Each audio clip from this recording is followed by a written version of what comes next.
Բարև ձեզ, ես Նորայր Հովսեփյանն եմ։ Հունվարի 29-ը էական նորություններ չբերեց, Իրանի շուրջ իրավիճակը մնում է անորոշ ու լարված, ներհայաստանյան իրավիճակը անփոփոխ ու փոխադարձ մեղադրանքներով լի։ Հենց այդպիսի մի տեղատարափի ականատես եղանք այսօր Ռոբերտ Քոչարյանի այս տարվա առաջին ասուլիսի ընթացքում։ Այն մոտ 3.5 ժամ է տևել, առանձնացրել եմ մի քանի հիմնական հատվածներ, որոնք Քոչարյանի ու նրա քաղաքական թիմի մոտեցումներն են արտացոլում այսօր ամենաշատը քննարկվող հարցերի վերաբերյալ։ Եվ այսպես սկսենք Արցախից։ Քոչարյանի անունից արցախցիներին ոսկու սարեր խոստացողներին առաջարկում եմ այս անգամ հենց իրեն երկրորդ նախագահին լսեն ու դրանից հետո խոստումները նրա ասածների շրջանակում պահեն։ Թե ձեր բացման խոսքում, թե սրանից առաջ էլի հանրային խոսքում գրեթե չեմ նկատում, որ հնչի Արցախ վերադառնալու կամ Արցախը վերադարձնելու մասին թեզերը, որը մինչ այդ հնչում էր։ Ինչով է սա պայմանավորված։ Անիրատեսական եք համարում, չեք կարծում, որ այս պահին պետք է դրա մասին խոսել, եւ եթե անիրատեսական եք համարում, որ պահից սկսեցիք անիրատեսական համարել։ Շնորհակալություն։ Արցախի վերաբերյալ իրատեսականը այսօր վերադարձի իրավունքն է։ Այսօր ես իրականը տեսնում եմ միայն այս հատվածը։ Բայց աշխարհը այնպիսի տեմպերով է փոխվում, որ ոչ մեկը չգիտի, թե վաղը ինչ է լինելու, մի տարի հետո ինչ է լինելու, եւ օրինակ Միացյալ Նահանգների այդ էսկալացիայի ճանապարհով աշխարհը գոտիների բաժանելը ուր է մեզ բերելու։ Այսօր մենք միայն կարող ենք ինչ-որ սցենարներ մշակել, սցենարների մասին մտածել, կարող է սցենար լինի, որ այո, շատ բարենպաստ լինի մեզ համար, կարող է նաև սցենար լինի, որ շատ անբարենպաստ լինի մեզ համար։ Դրա համար այսօր միայն խոսում ենք վերադարձի իրավունքի մասին, որը իր հետևից բերելու է գույքային նաև որոշակի իրավունքների նյութական, այսպես ասենք, բայց սրանից ավել չեմ տեսնում։ Փաշինյան կաթողիկոս դիմակայության մասին Քոչարյանը նաև այդ թեմային է անդրադարձել։ Իհարկե անթույլատրելի է համարում կաթողիկոսի դեմ ցանկացած քայլ, բայց եւ չի խոստանում գնալ ու կրծքով պաշտպանել նրան ու Էջմիածինը Փաշինյանից։ Փոխարենը Գարեգին Բ-ին հորդորում է լինել ավելի կտրուկ իր ենթակաների նկատմամբ։ Այդ ճնշումները լինելու են եկեղեցու նկատմամբ, բայց եկեղեցին պետք է իր ներքին ամրությունը ուժեղացնի։ Օրինակ ես մի քիչ ավելի կտրուկ կքայլեի, թեկուզ հարգում եմ այն մոտեցումը, որը Վեապար Հայրապետն է որդեգրել, բայց ես ավելի կտրուկ քայլերի կգնայի։ Կոնկրետ եպիսկոպոսների նկատմամբ, քաղաքացիների, որոնք ուղղակի բանը այդ Արենցիրի բանը կորսրել են։ Հիմա ինքը այդ ոչն է ընտրել, ես մի քիչ այլ ոչով կնախընտրեի շարժվել։ Բանակի օրվա արդիվ բանակաշինության թեման եւս օրակարգում էր այս հարցում երկրորդ նախագահի գնահատականը ու նաեւ ճաշակը կարծես շատ չի փոխվել։ Ռուսաստանի հետ գնային առումով մենք այնպիսի զեղչեր ենք ունեցել, որ ուղղակի մարդ հիմար պետք է լինի, որ գնա կրկնակի կամ երակի ավելի թանկ նույն զինատեսակը առնի որևէ։ Ու դրա հետ միասին հարցեր առաջանան, թե այդ զինատեսակի սպասարկման համար ինչ պիտի անես, այդ զինատեսակի համար այդ բոյկոմպլեկտը ոնց պիտի բերես։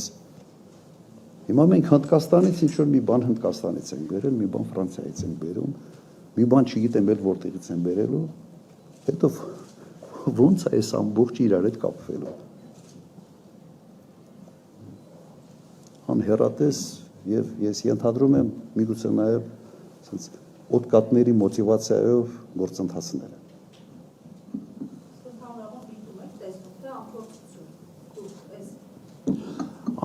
Ես արդեն շատ դեպքում խառնում եմ արդեն ինչա։ 18 թվականին ասում էի անփորձեն։ Հիմա 8 տարի հետո եթե ասես անփորձեն, ուրեմն պիտի ասես ապուշեն։ 8 տարում գոնե բան չսովորեցին, ուրեմն ըստեղ կամ մարդիկ են, որոնք ընդունակ չեն ինչ-որ բան սովորելու, գոնե անցած սեփական փորձից, կամ մարդիկ են, որոնք այլ մոտիվներ ունեն,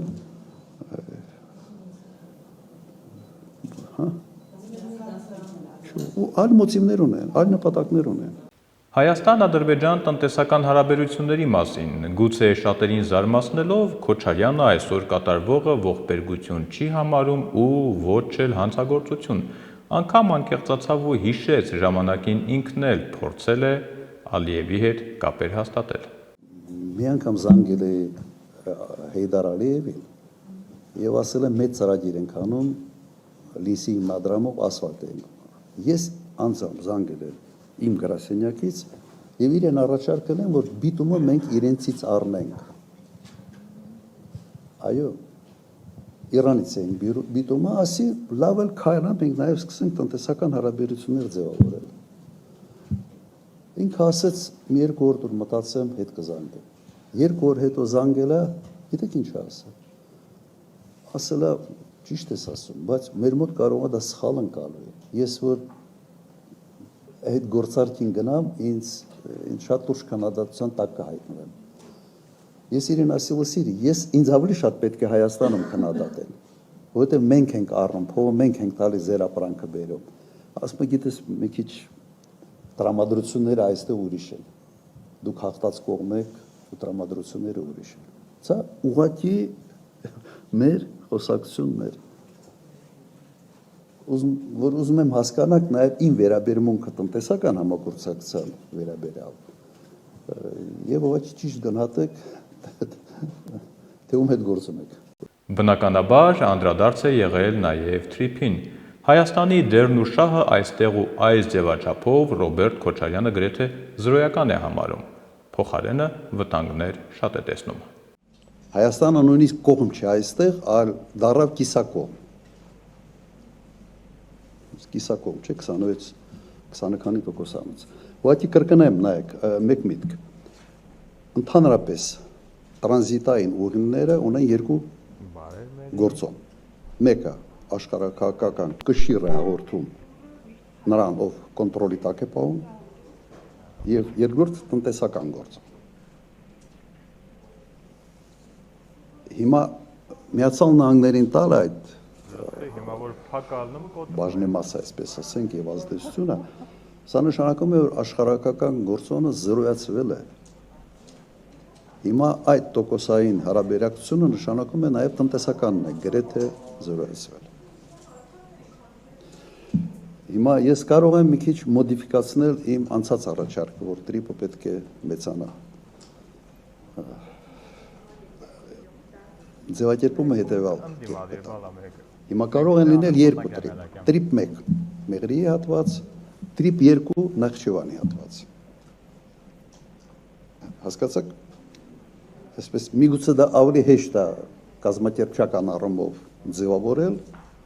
բայց բովանդակությունը նույնն է լինելու։ Կարգավորումները նույնն է լինելու, այո, նույն պայմաններով։ Որ չստացվի, որ հայ-ամերիկյան պրոյեկտը Ադրբեջանի եւ Թուրքիայի համար պրոյեկտ է, այլ ոչ թե Հայաստանի համար։ Արձագանք չէ, ես չեմ էլ փորձել, ես ուղղակի տվել եմ գաղափարը եւ հասկանում եմ մեկ բան, որ Միացյալ Նահանգները փորձելու են այս ծրագիրը բրթեն առաջ եւ ես անկեղծ ասած չեմ տեսնում Միացյալ Նահանգների տնտեսական շահ։ Մոտավորապես միգուցե այսպիսի հաշվարկ այս անկյան տակ նայենք։ Միացյալ Նահանգներ, Հայաստան, Միացյալ Նահանգներ, Ադրբեջան, ամբողջ արտաքին առևտրի ծավալը կազմում է Միացյալ Նահանգների ամբողջ արտաքին ծավալի մոտավորապես 0.004 թե 5։ Ամբողջ հարավային Կովկասը Վրաստանի հետ 0.04% ընդամենը։ Սա ոչինչ է։ Միացյալ Նահանգները հարավային Կովկասում տնտեսական զրոյական շահ ունեն։ Եվ այս հետաքրքրությունը կապված է մենք հանգամանքի հետ, Իրան։ Իրանի սահմանը վերցնել վերահսկողության տակ։ Ուրիշ բացատրություն տրամաբանական ուղղակի չկա։ Շատ են փորձել, այսպես ասենք, լարեր նաև իմ երևակայությունը գտնելու համար ինչ որ մի բան չկա։ Եվ այստեղ ես տեսնում եմ իհարկե Իսրայելի դերակատարությունը։ Որտեվ Իրան Միացյալ Նահանգներ հարաբերությունները մեծապես կախված են Իսրայելի քաղաքականությունից։ Սա հենց այն դեպքն է, երբ Հայաստանը այս ծրագրով իրեն դնում է աշխարհակաղակական խոշոր շահերի բախման կետում։ Լավ, մեկ անգամ այդ հարվածը կերել ենք։ Հիմա ինչ է ամեն։ Չեմ հասկանում։ Բայց այդ տրիպը սա է։ Եվ չէ, չեմ կարծում։ Այս ծրագիրը կարող է մեզ հանել այդ բախման կետից, եթե ինքը ընդլայնվի, եթե բոլոր խաղացողները դառնան նաև շահառուներ այս ծրագրի, եւ հատկապես եթե այս ծրագրին օրինակ միանա Չինաստանը կամ Ռուսաստանը, այդ դեպքում իրանական այդ անհանգստությունները կչզուկանան։ Եթե նպատակը դա է, եթե նպատակը լրիվ այլ նպատակ է, ուրեմն պետք է անեն այն, ինչ անում են հիմա։ Հայաստանի այսօրվա դիրքորոշումը Քոչարյանը գրեթե դավաճանություն է համարում մեր հարավային հարևանի Իրանի նկատմամբ։ Նրա կարծիքով Հայաստանը չպետք է թույլ տա, որ ԱՄՆ-ն հասնի Իրանի սահմաններ առանց Ռուսաստանի կամ Չինաստանի։ Համոզված է, պետք է առարկել, անգամ եթե քո դիմաց կանգնած է Ամերիկան։ Ես իրավունք ունեմ սա ասելու, որովհետև ես հիշում եմ, երբ մենք գազամուխ էինք կառուցում, Միացյալ Նահանգներից այո փորձում էին մեզ խանգարել։ Հորդորում էին, պատվիրակություններ է եկել, բայց նստել, բանակցել, նկարել ենք, հաշվարկը տվել ենք եւ համաձայնել։ Նույնիսկ ես այն ժամանակ ցես այսպեսի մի բան ասեմ։ Ես առաջարկել եմ հետեւյալը։ Ասել եմ, միասին կառուցենք։ Եկեք կոնսորցիում ստեղծենք Հայ, Իրանը, Ամերիկա։ Եվ միասին երեքով այդ գազամուխ կառուցենք։ Նաև միգուցե սա մի փոքր մի բան կլինի, որտեղ ձեր մասնակցությունը կլինի համատեղ տարածաշրջանային պրոյեկտում։ Ես ոչ թե ասել եմ գործ չունեք, հեռացեք։ Ամերիկացիս քեզ բարև չեմ։ Հակառակը, փորձել եմ ներգրավել բավական լուրջ պաշտոնյաների հետ եղել այս խոսքը։ Ինչպես կարող է ներգրավել այս ծրագրում, այսինքն Օրինակ, կոնսորցիում էինք, իմ առաջարկը շատ կոնկրետ էր, կոնսորցիում ստեղծել, կոնսորցիումի կողմերը մենք ենք, Իրանը եւ Միացյալ Նահանգները։ Իրենք ասացին, կմտածենք, հետո ասացին, չէ, վիճակը այնպեսին մենք չենք կարող մասնակցել, բայց ձեր մտահոգությունները հասկանում ենք եւ խնդիր չենք ստեղծելու։ Որտեղ այն ժամանակ եւս սանկցիոն ինչ որ բաներ կային։ Ահմադինեջադի հետ այն ժամանակ բավական սրված էր հարաբերությունները, ինքը ասենց որպես ազգայնական նախագահ էր ընկալում հակաամերիկյան Միացյալ Նահանգների, բայց մենք այդ հավաստիացումը նաեւ ամերիկացիներից ստացել ենք։ Այս դեպքում տրիպի դեպքում հնարավոր էր Իրանին ներգրավել։ Ես համոզված եմ, չէ, տրիպի դեպքում Իրանին դժվար էր, բայց տրիպի դեպքում կամ Չինաստան կամ Ռուսաստան։ Հատկապես Ռուսաստանի հետ Միացյալ Նահանգները այսօր պատրաստ են կառուցողական պրագմատիկ հարաբերություններ կառուցել։ Եթե իրենք Ալյասկայում հանդիպում են եւ քննարկում են, թե համատեղ Արկտիկայում ոնց կարող են աշխատել, իսկապես հնարավոր է։ Ես Տրամպի մեջ բացի այդ էպոտաժային հատվածը, որը ինքը որը կա ուղղակի նաեւ գալիս է իր բնավորությունից, ոչ լուրջ պրագմատիկ մարդ է։ Իսկապես պրագմատիկ մարդ է։ Հա, շատերին դուրս չի գալիս, որ սենց սկզբից փեդով խփում է, հետո ասում անստենք խոսանք։ Այդ կա, հիմա սա կա։ Ես Բելգիայի վարչապետի մեջբերումը բերեցի, էլի, բայց իրենց հետ հնարավոր է նստել կոնկրետ ծրագրի շուրջ խոսալ։ Ուղղակի ոչ ոք դա չի արել։ Չի արել, որովհետև Նիկոլ Փաշինյանը ուրախացել է, որ գնա Տրամպի հետ նկարվի։ Իրեն նկարա պետք ընտրությունների համար։ Որովհետև բանակցելու համար որոշ ժամանակ կարող է օգոստոսի 8-ին չստորագրեին, օրինակ սեպտեմբերի 8-ին ստորագրեին կամ հոկտեմբերին։ Համբերություն չունի այս մարդը։ Ներգրավեին Չինաստանին։ Հասկանում եք, համբերություն չունի, որ նստեն, աշխատեն, նորմալ տարբերակի գան, համոզված են, որ ամերիկացիներին հնարավոր է ցույց տալ, որ նաև իրենց շահերից է սա բխում։ Դրա համար իմ մոտ մտահոգությունը հետևյալն է. միջնաժամկետ եւ երկարաժամկետ առումով Իրանի հետ այս ձևով վարվել չի կարելի։ Քո հարևանն։ Եվ իհարկե ամենակարևորը սպասվող ընտրությունների թեման, որքան էլ զարմանալի հնչի, թեմայի բացումը եղավ չերեզ Թուրքիայի արտգործնախարարի վերջերս արած հայտարարություններից մեկը։ Դուք Թուրքիայի արտգործնախարարի հայտարարությունը ինչպես եք հասկացել։ Ես հասկանում եմ աջակցություն այս քաղաքականությանը եւ ընդհանրապես ուղիղ աջակցություն Նիկոլ Փաշինյանին։ Սա ուրիշ ձևի չի կարող հասկանալ։ Հիմա ինքը կարող է դիվանագիտական լեզվով կարող է ինքը այնպես ասել, որ հնարավորություն ունենան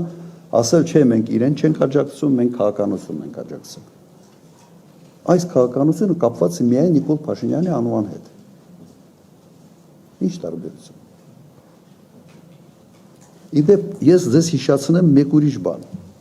18-ից 20 թվականը այնպիսի հակաթուրքական հայտարարություններ էր անում Նիկոլ Փաշինյանը, որ ոչ մի Հայաստանի ղեկավար չէր անում, չի արել։ Ես ձեզ հիշեցնեմ եւս մի հանգամանք։ Այն ժամանակ բավական սրվել էր հարաբերությունները Մակրոն-Էրդողան։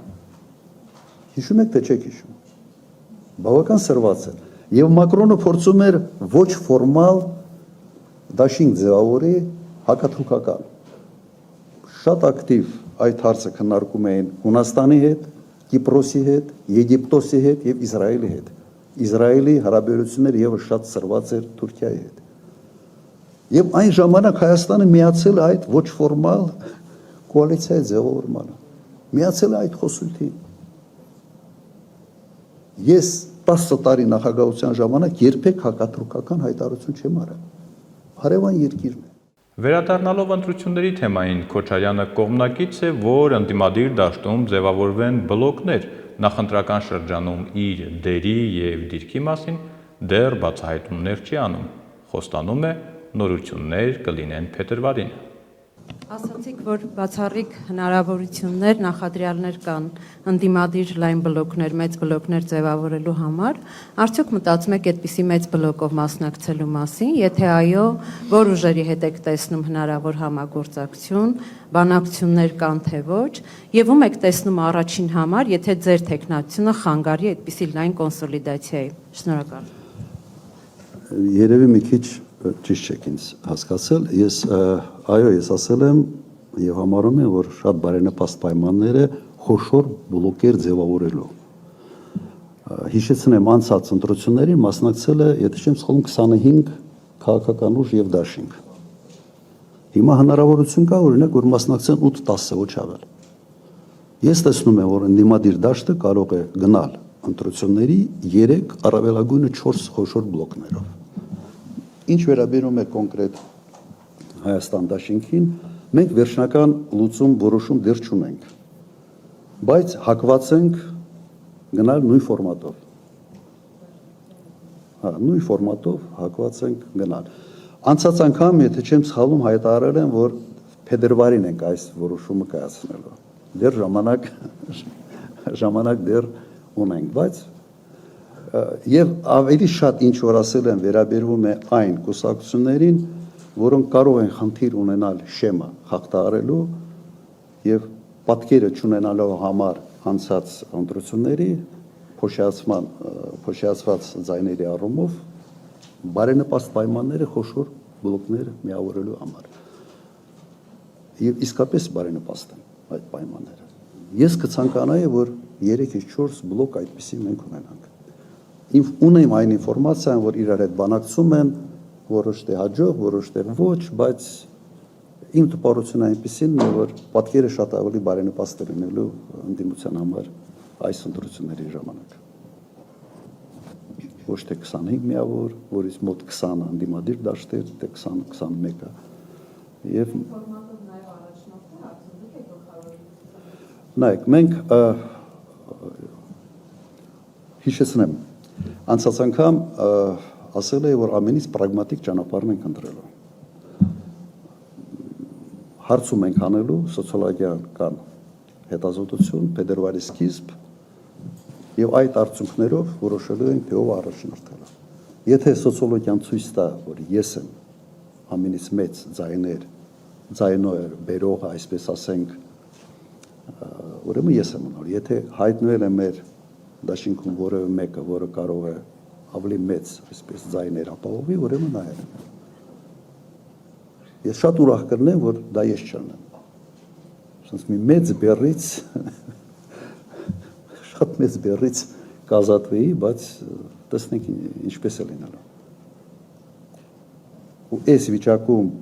ասենց զուտ պայքարից փախնելը կհամարեի ասենց դասարակություն։ Ընտրությունների արդյունքների մասին խոսելը դեռ վաղ է, բայց Ռոբերտ Քոչարյանի խոստացած հարցման արդյունքների վերաբերյալ արդեն կարելի է որոշակի կանխագուշակումներ անել, այսինքն գուշակելու բան նույնիսկ չկա էլ։ Քոչարյանի գլխավորած քաղաքական ուժը որպես առաջին համար կդիտարկի հենց Քոչարյանին կամ նրան, ում մատնացույց կանի Քոչարյանը։ Ու այնպես չէ, որ այս քաղաքական ուժը բացառություն է, ասվածը շատ քիչ կասկածներով կարելի է տարածել Հայաստանի Հանրապետության բոլոր կամ գրեթե բոլոր առաջատար քաղաքական ուժերի վրա, ինչպես ընդդիմադիր հատվածից, այնպես էլ իշխանությունից կամ իշխանամետ թևից։ Քոչարյանը խոսել է նաև հետընտրական զարգացումների մասին, առաջարկում եմ լսենք իր խոսքը Քոչարյանի կենսագրությանն ու բնավորությանը գոնե մոտավոր ծանոթների համար